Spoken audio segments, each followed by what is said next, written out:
Fiu de moț și am purtat o pincă, nu mi-e rușine nimănui s-o spun. Culcat la sânul doinei am crescut, în leagănul cu mierle de alun.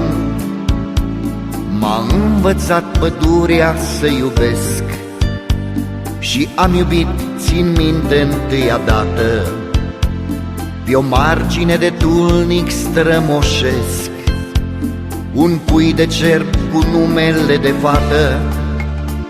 Cântam din fluier seara pe la stâni și mă luam la întrecere cu miei, iar noaptea adormeam lângă bătrâni, de teamă ca să nu mă fure smei.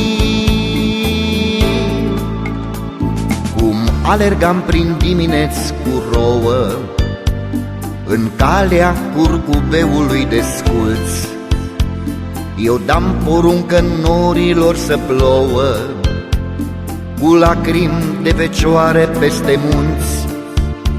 Și toate ascultau atunci de mine și lumea întreagă mă știa de prinț.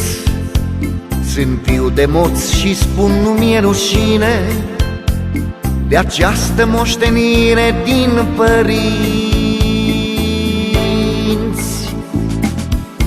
Sunt fiu de moț și am purtat o pincă, nu mi-e rușine nimănui s-o spun. Culcat la sânul doinei am crescut, în leagănul cu mierle de alun. M-a învățat pădurea să iubesc și am iubit, țin minte, întâia dată, pe o margine de tulnic